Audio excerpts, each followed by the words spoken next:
Hi guys, and welcome back to another day of Watercolor Week. And if you don't know what that is, I'm basically doing a week where I'm going to upload watercolor videos every single day, and they're going to range from like challenges to comparisons and reviews and all those types of art videos. And today's video is going to be comparing cheap watercolors with more expensive watercolors. And I have 3 different watercolor palettes that are going to represent the different tiers of the watercolors that you can buy. So I have a dollar store paint, I have a Crayola paint, and I have a student grade paint. I didn't get a professional grade paint because I don't use professional grade paints, because I'm still sort of a beginner with watercolors, so I just went up to student grade for now, but maybe in the future I will do another review type of thing like this. Okay, so to make sure I made the review as fair as possible, I printed out 3 of the same exact sketch on the same paper, on 3 different papers. It's the same paper. It is Canson watercolor paper. It's the 90-pound watercolor paper by Canson. So it's all the same paper, and I'm also going to be using the same brush because some of the cheaper watercolor palettes come with not so great brushes. So I'm going to be using this Pentel Aquash brush, and it is the size medium. So yes, let's just go ahead and get into the first palette, and that's going to be the dollar store palette. So I'm going to be using this palette. I got this one from the Bargain Shop, which is a dollar store that's only in Canada, I think. So sorry if you don't live in Canada. I don't live in Canada either. I was there on a trip. But I'm sure you can find other decent dollar store watercolor around your area. So the first thing I'm going to do with this palette is swatch it on the back of this paper so you can see all the colors and how it works, and then I'm going to go ahead and color the picture.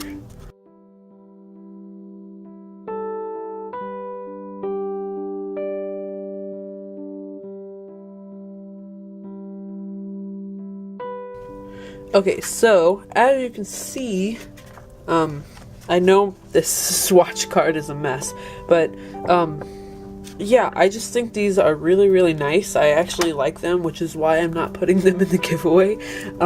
I put the Crayola ones in instead. But yeah, I actually really like these. They're not too chalky. This black is dry already and it's not rubbing. And I just think they work really well. So now I'm gonna go get on to the coloring. Yay!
Okay, so the next palette that I'm going to do is the Crayola Watercolor palette.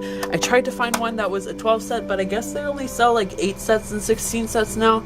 So this does have a few other colors, but I guess that's like a plus side of it, is that it's available in more colors.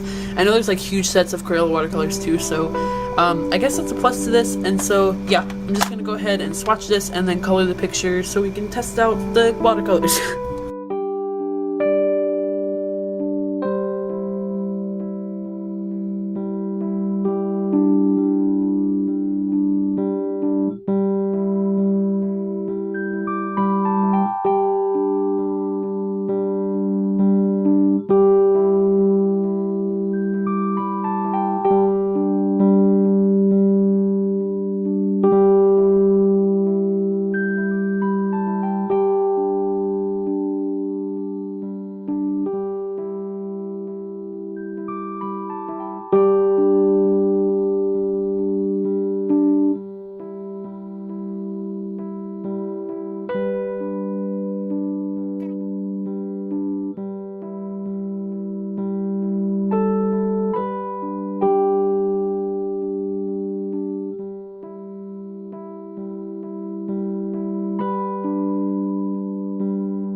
Okay, so the very last palette I'm going to do is this Winsor & Newton Cotman palette.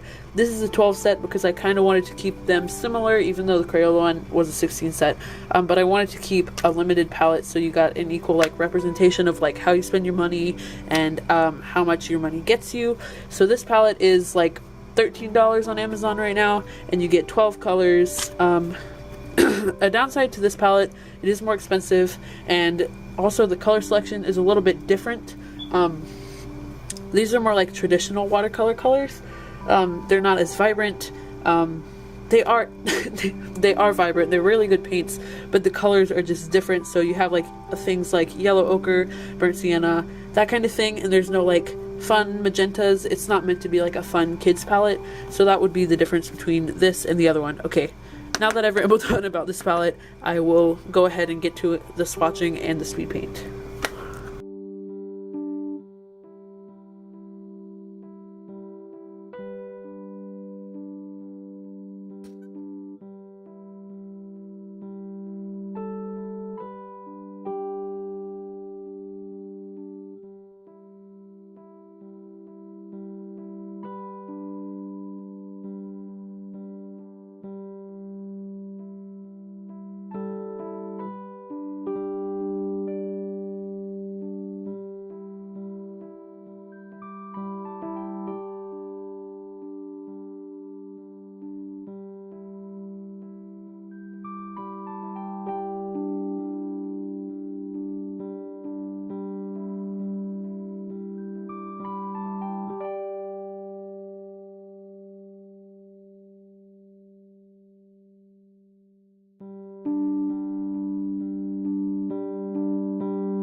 Okay, so here are all three pictures. They don't all look exactly the same, and I didn't use the exact same like techniques on all of them. I probably could have made them look more like if I really wanted to, but hopefully you got enough information to make your own decision. I'm just gonna go ahead and give my opinion. I think the dollar store ones really aren't that bad, but a lot of dollar store watercolors are very bad. So if you can just experiment and find some that work for you, I think you can make these work to your advantage. The Crayola ones are super vibrant. They do have a weird like sheen to them. I don't know if you can see. After they dry, they are like slightly like glossy, which is fine. It doesn't affect the artwork at all. Also, I feel like they blended together almost too much. You can see here like the watercolor is a little bit, you can tell like I just feel like these float around way too much and they didn't dry very quickly, which is something else that I noticed. But they're very vibrant, and I will actually be giving these away at the end of the week. If you want to check out that, there's a video about it and how to enter it. The Winsor & Newton ones, like I said, the color palette isn't super great. The color selection, I guess. They're not like super vibrant, happy, fun colors, I guess, but they are really nice paints, and I like the way that this one came out, even though it's a little bit different than the other two. There was no purple in that palette, so that's why I had to mix my own, and it's a little bit darker, but it's meant for more traditional painting, so it's understandable. It's just not marketed to the same people. Like Crayola is marketed to children, so of course there's going to be vibrant colors. Winsor & Newton is more for artists, so artists can use vibrant colors too, but I don't know, they're just a different type of palette, I guess. Okay, so here are all three. You can make the decision for yourself. Like I said, I don't know if you'll be able to find this exact palette because dollar store palettes are very, I don't know, they differ from store to store, but I would really recommend the Crayola palette, and like I said, I'm giving this away. If you need this or if you want this, I'm going to be giving this palette away, so go check out that video and enter the giveaway if you want to. Anyway, thank you guys so much for watching this video, and I'll see you on the next watercolor week day. Goodbye!